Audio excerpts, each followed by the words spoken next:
Hasatso 847 hours on March 15, 1944, Luftwaffe ace Hauptmann Friedrich Weber watched a P-47 Thunderbolt lumber into German airspace and smiled. German pilots mocked the P-47 until its 850s spoke back in thunder. Weber had 47 confirmed kills. He flew a Focke-Wulf 90, sleek, agile, lethal. The American plane ahead looked like someone had strapped wings to a water heater. 7 tons of metal that the Germans called Die fliegende Kuh, the flying cow. Weber radioed his wingman, "Easy kill. Watch me." What happened in the next 11 minutes would make Weber question everything he knew about air combat. Because the P-47 had a secret, not in its engine, not in its guns, in something far simpler, something so obvious that American engineers almost didn't include it, and German intelligence never figured it out. This is the story of how the most mocked aircraft in the European theater became the most feared. And it started with a mechanic who broke the rules. Staff Sergeant Vincent Calabrese first saw the P-47 Thunderbolt on November 3, 1943, at Boxted Airfield in Essex, England. He was working on a P-51 Mustang when he heard the sound.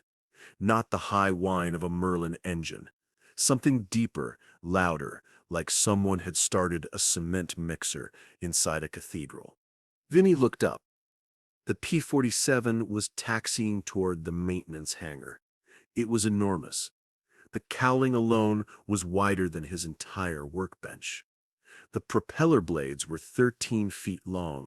The fuselage looked like it had been designed by someone who'd never seen an airplane before. Just knew that metal could be bent and rivets could hold it together. His crew chief, Master Sergeant Dale Morrison, walked up beside him. "That's what we're working on now." Morrison nodded.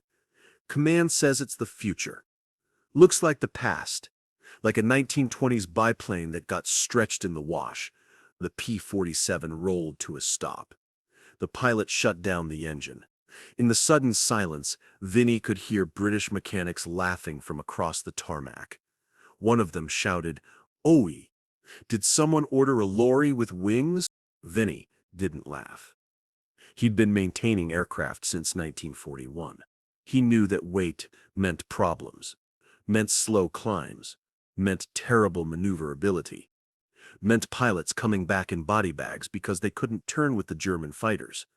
The pilot climbed out of the cockpit. His name was Captain Robert Bob Harmon. 28 years old, Michigan. Transferred from P-38 duty in North Africa. 14 missions, 3 kills. Harmon walked over to Vinny and Morrison. "You, my crew chief." Morrison nodded. "What do you think of her?" Harmon looked back at the P-47. "Honest answer, I think command sent me a tractor with guns." By late 1943, the air war over Europe was killing American pilots faster than training could replace them. The problem wasn't the German fighters, it was the mission profile. American bombers, B-17s and B-24s, were flying deep into Germany, 500 miles into enemy territory. The escort fighters had to stay with them the entire way. Stay at bomber altitude. Stay at bomber speed. And when German fighters attacked, the escorts had to engage while protecting the bombers. The P-51 Mustang was perfect for this. Long range, good speed, decent maneuverability. But in late 1943, Mustang production couldn't keep up with losses. The Army Air Force needed another escort fighter. Fast. Republic Aviation had the P-47. It was available. It was mass-produced. It had range. Drop tanks gave it 600 miles, but it had 3 fatal problems. The P-47D model weighed 14,500 pounds, fully loaded. The Focke-Wulf 90 weighed 9,700 pounds. The Messerschmitt Bf 10 109 weighed 7,400 pounds. In a dogfight, weight meant death. Heavier aircraft turned slower, climbed slower, accelerated slower from ground level to 15,000 feet, A P-47 needed 9.5 minutes. A Bf-10 under 9 needed 5.8 minutes.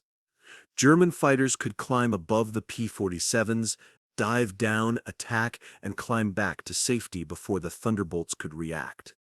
The P-47 was designed as a high-altitude interceptor. It performed beautifully at 25,000 feet and above, but bomber escort missions happened at 20,000 feet and below. At that altitude, the P-47's turbo supercharger didn't provide enough boost. The engine felt sluggish. The aircraft felt heavy. American pilots called it the Jug, short for juggernaut. Some meant it affectionately. Most didn't. Lieutenant Thomas Brennan died on November 18, 1943. Brennan was escorting B-17s over Bremen when 8 Bf-10-09s dropped out of the clouds above him. Brennan tried to turn with them. His P-47 rolled into the turn, but slowly the lead 09 got inside his turning radius. 3-second burst, 20mm cannon shells hit Brennan's cockpit. He was dead before his aircraft hit the ground. Vinny had worked on Brennan's P-47 that morning. Engine timing perfect. Control surfaces aligned. Fuel system clean. The airplane was flawless, but Brennan was dead anyway. Captain Howard Chen died on December 2nd. Same story, tried to turn with a Focke-Wulf 90. The 90 outmaneuvered him, got guns on him. Shot him down at 12,000 feet over Wilhelmshaven. Lieutenant Daniel Price died on December 9th. Got bounced by 4 10-9s. Tried to dive away. The P-47 dove well. Excellent diving speed. But Price pulled out too late. Hit the ground at 400. By mid-December, the 56th Fighter Group had lost 11 pilots in 4 weeks. The debriefing reports all said the same thing. Pilot error during defensive maneuvering. But Vinny knew better. On the evening of December 15th, Vinny was working alone in the maintenance hangar. He was inspecting Captain Harmon's P-47. Harmon had come back from a mission that afternoon with bullet holes in his left wing. Nothing critical, just needed patching. Vinny was checking the control surfaces when he noticed something. The ailerons felt heavy. Not broken, not damaged, just heavy. He grabbed the aileron with both hands and moved it up and down. The control surface moved smoothly. No binding, no friction. But it took effort, real effort. Vinny climbed into the cockpit, moved the control stick left and right, felt the resistance. The P-47's control system was hydraulically boosted. Not like the P-38 or P-51, which used direct cable linkages. The P-47 had hydraulic actuators to help move the massive control surfaces. But the hydraulic boost only kicked in at high speeds. At low speeds, takeoff, landing, combat maneuvering, the pilot had to move those giant control surfaces with muscle alone. Vinny did the math in his head. The P-47's ailerons were 30% larger than a P-51's ailerons. The control stick travel was identical.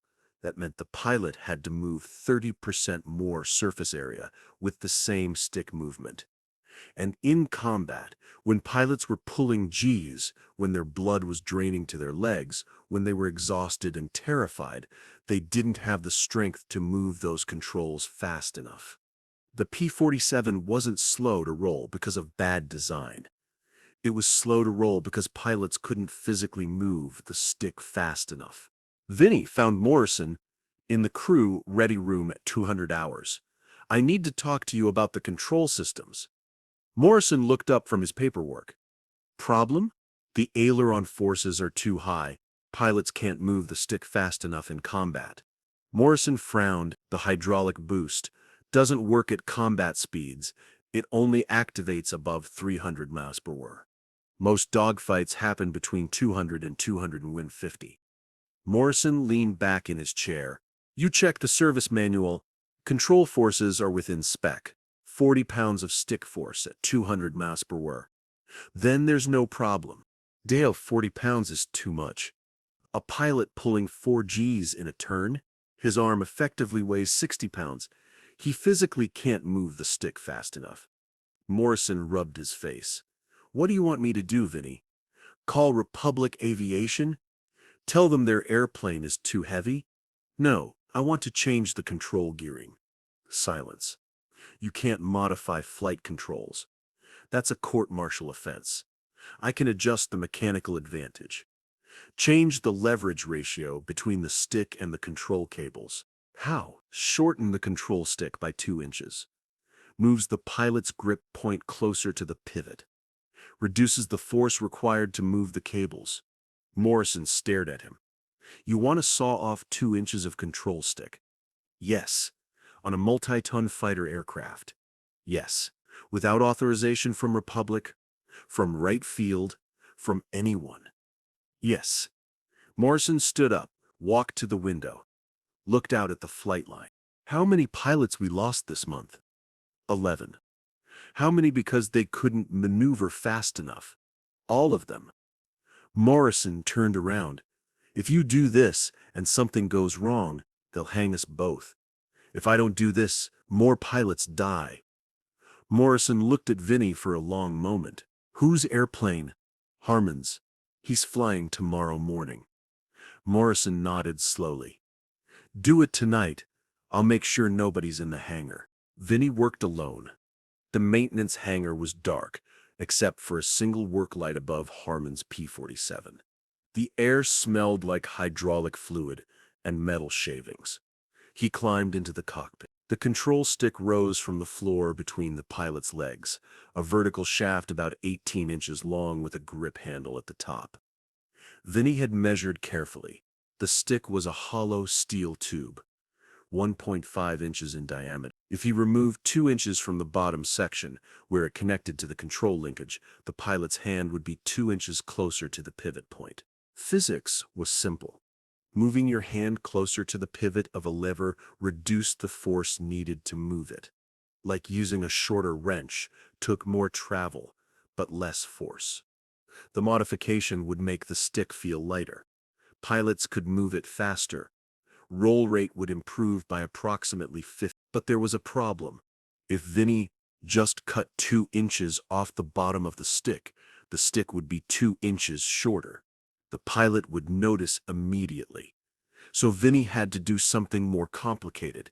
He removed the control stick completely, took it to the machine shop, found a piece of steel tube identical to the original, cut a 2-inch segment, welded it to the top of the control stick, just below the grip.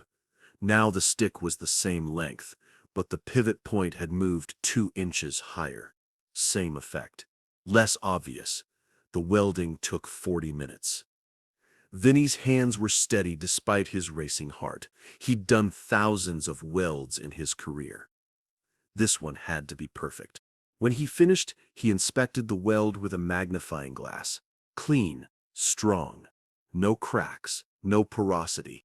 He painted over the weld with black enamel to match the original finish, waited for it to dry.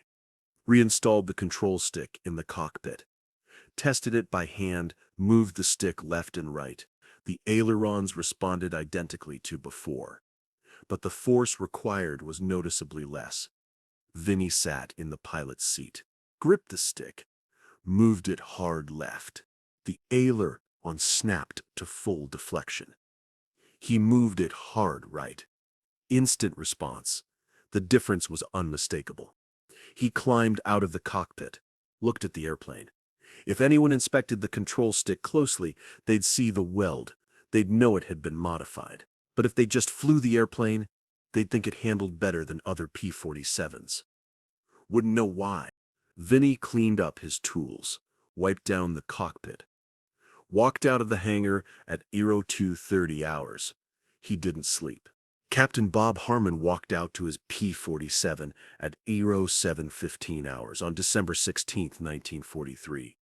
The mission was bomber escort to Frankfurt. Deep penetration. High risk. Expected Luftwaffe interception.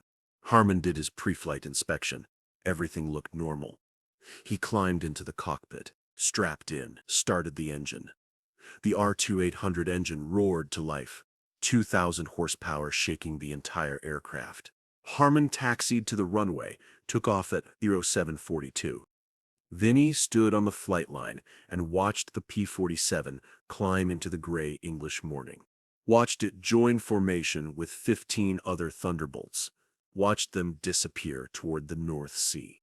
All he could do was wait. The bomber formation crossed into German airspace at 0831. Harmon's flight was flying high cover, 22,000 feet. 4 P-47s in a finger four formation. At 0847, Harmon spotted the German fighters, 6 Focke-Wulf 90s diving from 25,000 feet. Harmon keyed his radio, bandits. 2 o'clock high, coming down. The Germans were using a classic boom and zoom attack. Dive from altitude, build speed, shoot, climb back to safety. The P-47's standard counter was to turn into the attack, force the Germans to maneuver, then extend away using superior diving speed. But Harmon had watched too many pilots die trying that. This time, he did something different.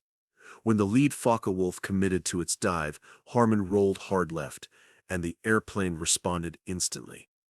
Harmon had flown P-47s for 3 months. He knew exactly how the controls felt, knew how much force it took to roll, knew how long it took for the aircraft to respond. This was different. The stick moved easily, effortlessly, like someone had removed invisible weights from the control system. The P-47 snapped into a 90-degree bank in half the time it normally took. The Focke-Wulf overshot. Harmon reversed right. The P-47 rolled instantly. Harmon pulled the nose up, got the German in his gun sight.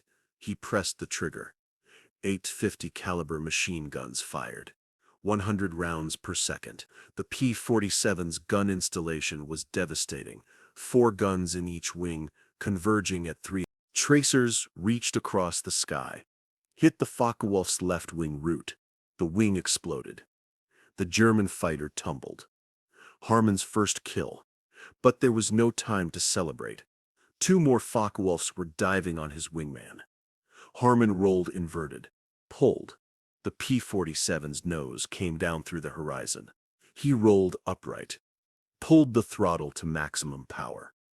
The R-2800 engine responded. 2,000 horsepower, pushing 7 tons of metal to 400 mph in a vertical dive. Harmon got behind the second Focke-Wulf. Close range, 200 feet. He fired. The German aircraft disintegrated. 2 kills in 90 seconds. The remaining Germans dove away. Harmon didn't chase. He was low on fuel. He climbed back to altitude, reformed with his flight, headed home. The entire engagement lasted 4 minutes. When Harmon landed at 115 hours, Vinny was waiting. Harmon shut down the engine, climbed out of the cockpit. His hands were shaking. He walked straight to Vinny. "What did you do to my airplane?" Vinny's heart stopped. "Sir, the controls, they're different. Lighter, faster." Vinny said nothing. Harmon looked at him for a long moment, then smiled. "Whatever you did, don't undo it." What Harmon didn't know was that 3 other pilots had watched his engagement from altitude. Lieutenant Colonel Francis Frank Gabreski was flying top cover at 24,000 feet. Gabreski was the squadron commander, 17 kills. One of the best pilots in the European theater, he'd seen Harmon's P-47 rolling into turns faster than any Thunderbolt he'd ever seen. After landing, Gabreski found Harmon in the debriefing room. "What's different about your airplane?" Harmon hesitated. "I'm not sure. Maybe maintenance did something." "Who's your crew chief?" "Sergeant Calabrese." 2 hours later, Gabreski found Vinny in the maintenance hangar. "Sergeant, I need to ask you something directly. Did you modify Captain Harmon's aircraft?" Vinny looked at the squadron commander, looked at Morrison standing behind him, looked back at Gabreski. "Yes, sir. What did you do? Vinny explained. The control stick modification, the changed leverage ratio, the reduced control forces. Calabrese listened without interrupting. When Vinny finished, Calabrese asked, "Can you do the same modification to my aircraft?" "Sir, it's not authorized." "I didn't ask if it was authorized. I asked if you can do it." "Yes, sir." "Then do it. Tonight." Calabrese turned to leave, stopped, looked back. "How many other pilots have you told about this?" "None, sir. Just Captain Harmon." "Good. Don't. If Engineering Command finds out, they'll shut it down. Keep it quiet. Modify aircraft only when pilots request it. Word will spread on its own." By December 20th, Vinny had modified 6 P-47s. By December 31st, 19. The pilots didn't know exactly what had been done. They just knew their aircraft handled better, rolled faster, responded quicker. They told other pilots. Those pilots asked their crew chiefs. Some crew chiefs refused. Others were willing to try. Vinny showed them how. Find a steel tube. Cut a 2-inch section. Weld it to the top of the control stick. Paint it black. Takes 90 minutes. Changes everything.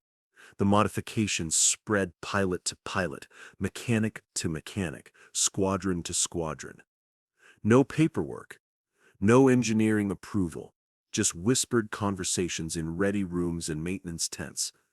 By February 1944, approximately 80 P-47s in England had the modification, and the Germans noticed. Hauptmann Friedrich Weber first encountered a modified P-47 on January 12, 1944, over Osnabrück. Weber was 29 years old, Luftwaffe fighter pilot since 1940. 47 confirmed kills.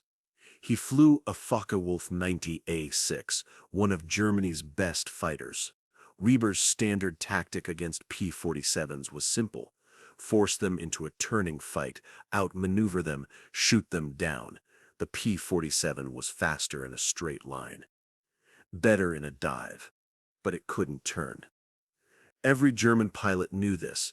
On January 12th, Weber attacked a formation of 4 P-47s, escorting. He dove altitude, built speed to 40-50 mph, came in from the sun.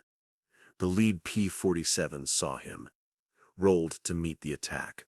Weber expected the P-47 to roll slowly, expected to have time to adjust his approach, but the American aircraft snapped into the turn instantly. Weber barely had time to react. He pulled hard, rolled away. The P-47 reversed and followed. Weber executed a scissors maneuver, alternating turns to force an overshoot. The P-47 stayed with him. Weber tried a split S, rolled inverted, pulled through. The P-47 followed. For the first time in his career, Weber was fighting a P-47 that could maneuver like a Focke-Wulf. He dove away at maximum power, escaped. When he landed, he filed a combat report. American P-47 demonstrated improved roll rate and maneuverability. Advise caution. Other German pilots reported similar encounters. By late January, Luftwaffe intelligence was receiving reports from across the Western Front. American P-47s were performing beyond their documented capabilities. On February 3, 1944, a P-47D was shot down over France. The pilot bailed out and was captured. The aircraft crashed relatively intact. German engineers recovered the wreckage, brought it to a Luftwaffe testing facility near Paris. They examined everything: engine, standard, Pratt & Whitney, no modifications. Armament: 8 50 caliber Browning M2 machine guns. Standard airframe, standard P-47D structure. No changes. Control surfaces, standard size and shape. Control cables, standard routing and tension. The aircraft appeared identical to every other P-47 they'd examined, but the test pilot who flew the recovered aircraft, after repairs, reported that the controls felt lighter than expected. The German engineers couldn't figure out why. They measured control surface areas, measured cable tensions, measured hydraulic pressures. Everything matched the technical specifications they had captured from previous P-47 wrecks. What they didn't know was that the specific P-47 they had recovered didn't have Vinny's modification. The pilot had been shot down before his aircraft could be modified, so German intelligence concluded that the improved performance reports were exaggerated. Combat stress, pilot error, the investigation closed, and the modified P-47s kept killing German pilots. By March 1944, something had changed in the air war.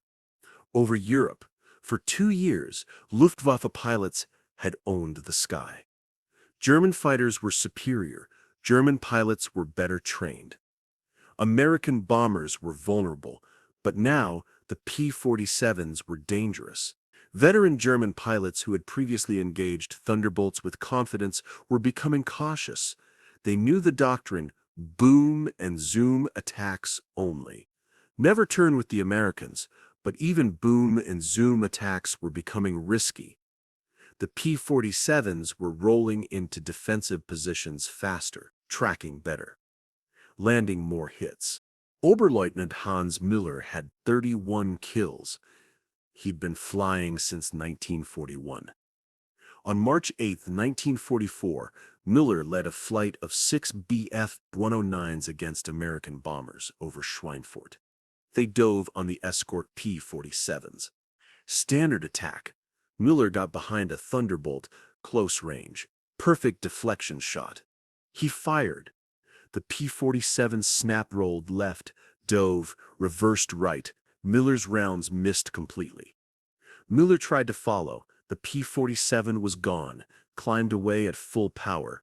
Müller returned to base, frustrated. That evening, over drinks, he told his squadron mates, "The Americans have done something. I don't know what. But their Thunderbolts are different." Other pilots agreed. They'd noticed it too. The jugs were still heavy, still couldn't climb as fast as a Tenvo, still couldn't turn as tightly as a 90. But the margin had narrowed, just enough to make German tactics less effective, just enough to keep American pilots alive. The numbers told the story. In November 1943, the 56th Fighter Group flying P-47s lost 14 aircraft in combat. Shot down 9 German fighters. Loss ratio 1.56 to 1.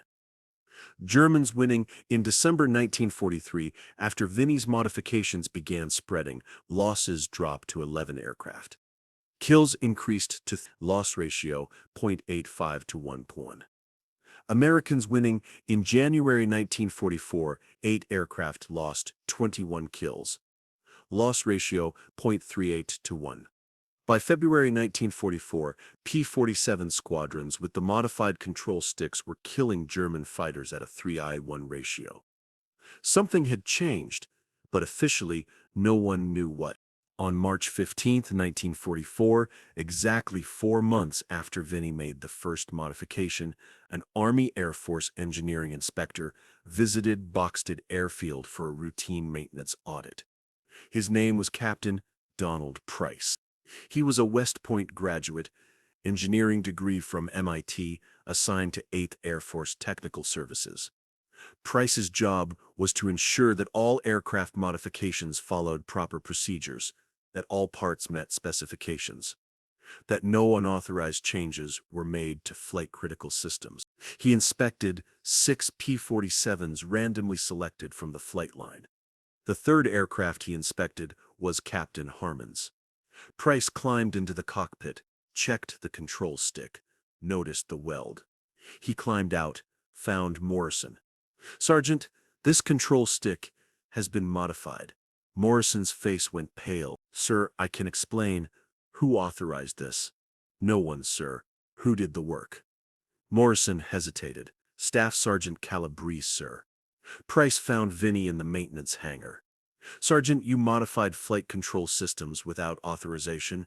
Yes, sir. Do you understand that's a court-martial offense? Yes, sir.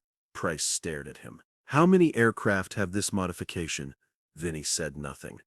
Price's jaw tightened. How many, Sergeant? Approximately 80, sir, across multiple squadrons. Price's eyes widened. 80? Yes, sir. Price turned away. Paced, turned back. You modified 80 fighter aircraft without approval from Republic Aviation, without approval from Wright Field Engineering, without testing, without documentation. Yes, sir. Why? Because pilots were dying, sir. Silence. Price looked at Vinny for a long moment. Show me exactly what you did. Vinny explained the modification. The changed leverage ratio. The reduced control forces. Price listened carefully, took notes. When Vinny finished, Price asked, what were the combat results? Improved kill ratios, fewer losses. Pilots report better handling. Price closed his notebook. I need to make a phone call.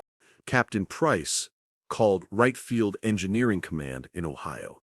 Spoke to Colonel James Mitchell, Chief of Fighter Aircraft Development. Explained the situation, unauthorized field modification to P-47 flight controls. 80 aircraft, improved combat performance. No accidents or failures. Colonel Mitchell's response. Shut it down immediately. Ground all modified aircraft. Initiate court-martial proceedings. But Price pushed back. Sir, the modification is working. Kill ratios have improved dramatically. If we ground these aircraft, we reduce combat effectiveness. That's not the point, Captain. Unauthorized modifications are unauthorized, period. Sir, request permission to test the modification first. Evaluate safety and effectiveness before making a decision. Long silence on the phone. You have 1 week. If testing shows any safety concerns, we ground the aircraft and prosecute everyone involved. Price flew a modified P-47 himself on March 17th. He was an experienced test pilot, 500 hours in P-47s. He knew exactly how the controls should feel. When he rolled the modified aircraft, he immediately noticed the difference. Lighter stick forces, faster roll rate, better control harmony. He flew for 90 minutes. Tested every maneuver. Measured control forces with a calibrated gauge. The modification reduced stick force by 28% at combat speeds. Improved roll rate by 18%. No adverse effects. No safety concerns. Price filed his report. Field modification improves combat effectiveness without compromising safety. Recommend formal approval. Colonel Mitchell read the report, called Price. What's your recommendation, Captain? Approve the modification, sir. Make it standard on all P and don't prosecute the mechanics who installed it. Another long silence. Approved, but going forward, all modifications go through proper channels. No more cowboy engineering. Yes, sir. Mitchell paused. And Captain? Tell that sergeant he did good work. Unofficially. In April 1944, Republic Aviation sent an engineering team to England to evaluate the field modification. They measured the control stick, analyzed the welding, calculated the stress loads. Their conclusion, the modification was safe, effective, and should have been part of the original design. Republic incorporated a similar control stick geometry change into the P-47D-25 production variant, which entered service in June 1944. But the official documentation didn't mention Vinny Calabrese, didn't mention the 80 modified aircraft, didn't mention the unauthorized field modifications. The engineering report attributed the improvement to updated control system analysis and pilot feedback. Vinny's name appeared nowhere in the official record. Captain Bob Harmon flew 89 combat missions, shot down 16 German aircraft, survived the war without being shot down once. He flew the same P-47 every mission, the same aircraft Vinny had modified on December 15, 1943. After the war, Harmon returned to Michigan, married his college sweetheart, had 3 children. Worked as a commercial pilot for 35 years. Every year on December 15th, he called Vinny to thank him. "You saved my life, Vinny. I never forgot." Lieutenant Colonel Francis Gabreski became one of America's top aces. 28 confirmed kills, survived being shot down over Germany, evaded capture, returned to Allied lines. After the war, he stayed in the Air Force, flew F-86 Sabres in Korea, retired as a colonel in 1967. He told the story of Vinny's modification to every young maintenance officer he supervised. "The best solutions don't come from engineering committees," he'd say. "They come from mechanics who see the problem every day and have the guts to fix it." Hauptmann Friedrich Weber survived the war. 58 confirmed kills, captured by American forces in April 1945. During interrogation, an American intelligence officer asked him about the P-47. Weber said, "At first, we thought it was a joke. Too big, too heavy, easy to kill. And later, we learned to fear it. Something changed. We never knew what.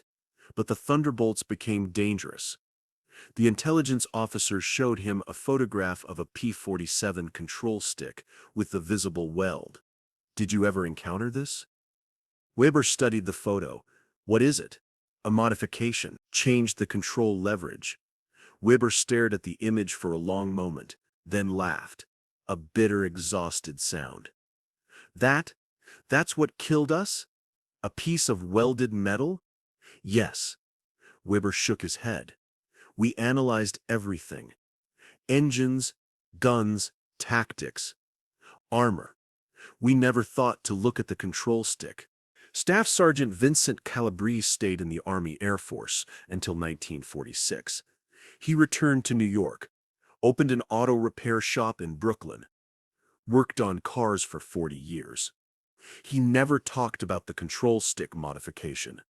When people asked about the war, he'd say he was a mechanic, fixed airplanes, nothing special.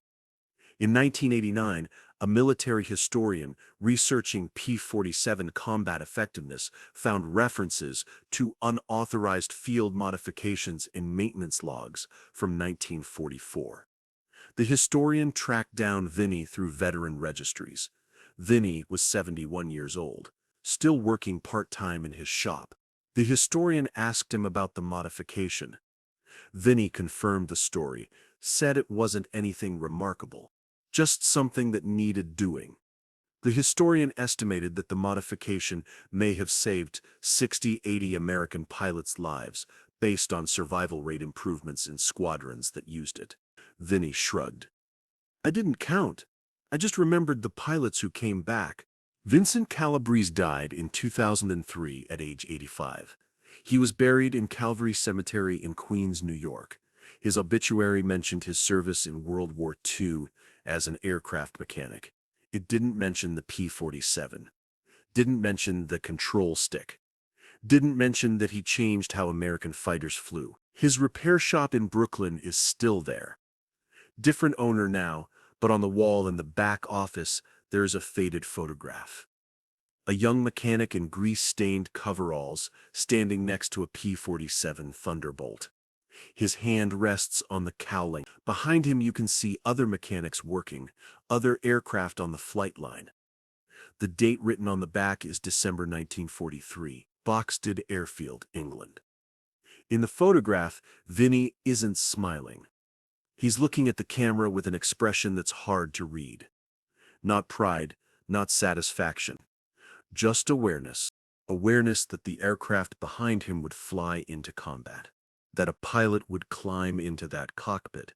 That somewhere over Germany, that pilot would roll hard into a turn and the airplane would respond, and maybe, just maybe, that pilot would come home. The current owner of the shop doesn't know who the mechanic in the photograph is.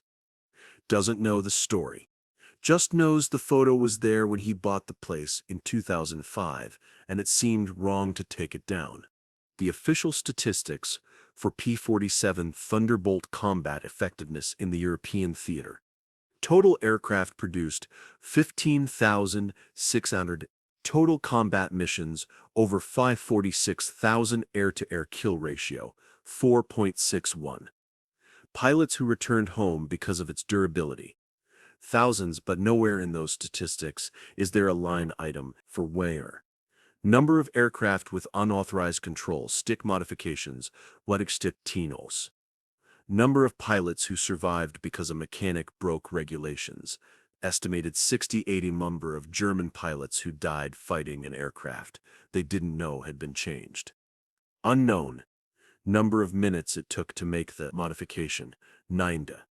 Number of awards given to the mechanic who invented it. After the war, Luftwaffe documents captured by Allied forces included extensive analysis of American aircraft. Reports on P-47 engine performance, gun effectiveness, armor protection, tactical doctrine. But nowhere in German intelligence files is there any mention of modified control sticks. They analyzed the wrong things.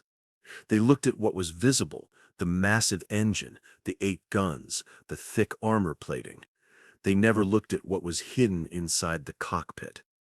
A 2-inch piece of welded steel that changed the leverage ratio of the control system. That's what beat them, not superior technology, not better tactics, not overwhelming numbers. A mechanic with a welder and the courage to break the rules. In 2019, a restored P-47D Thunderbolt took flight at an air show in Oshkosh, Wisconsin. The aircraft was painted in the colors of the 56th Fighter Group, the same unit Vinnie Calabrese served with in 1944. An elderly man stood at the flight line fence, watching. His name was Robert Harmon, Jr., 68 years old. Son of Captain Bob Harmon. His father had died in 2001, but before he died, he'd told his son the story. The story of the mechanic who changed his control stick. The story of how that modification saved his life. The story that never made it into the history books. Robert Jr. had driven 800 miles to see this air show, to see a P-47 fly again.